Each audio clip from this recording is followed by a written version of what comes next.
নমস্কার বন্ধুরা, আমি গায়ত্রী। প্রত্যেক দিনের মতন আজকেও চলে এসেছি জমিতে। দেখুন, এখানে যে ভুট্টো লাগানো হয়েছিল ষাঁড়ের উপদ্রবের জন্য চারদিকে বাঁশ দিয়ে বেড়া দেওয়া হয়ে গেছে, না হলে গাছগুলো খেয়ে নিচ্ছে। আর দেখুন ভুট্টোগুলো কি সুন্দর হয়েছে। দেখুন এখন কত বেশ মোটা মোটা হয়েছে, আর দুটো করে ভুট্টো হয়েছে। এখানে একটা ছোট্ট, এখানে একটা বড়, এইভাবে পুরো জমিটাতে হয়েছে। দেখুন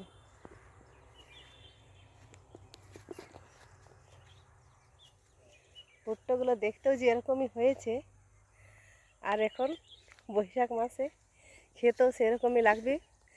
যদিও একটু গ্রীষ্ম পড়লে গাছ অন্যরকমভাবে চুপসে যেত, কিন্তু বৃষ্টি হচ্ছে, তাই ভুট্টার জন্য উপযুক্ত সময় বা সব ঠিকঠাক সময় মতো পেয়ে যাচ্ছে জন্য ভালোভাবেই হয়েছে। দেখুন এই যে এখানে ষাঁড়ে খেয়ে নিয়েছে, এইভাবে দেখুন পাতাগুলো খায়নি, শুধু ভুট্টোটাকে খাচ্ছে, তার জন্য পাশ দিয়ে বেড়া দেওয়া হয়ে গেছে।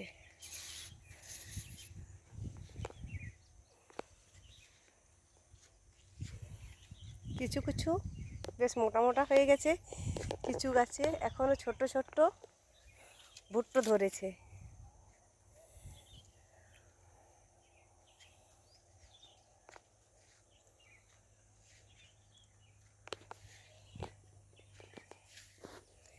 এটা প্রথমে কপির জমি ছিল, কপি গাছ যখন ভালো হয়নি তখন লাগানো হয়েছিল, মাঝখানে মাঝখানে একটি করে ভুট্টো বীজ ফেলানো হয়েছিল, তাতে এইভাবে ভুট্টো হয়ে গেছে। দেখুন।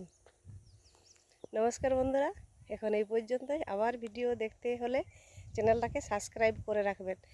এখন প্রচণ্ড রোদ, প্রচণ্ড গরম।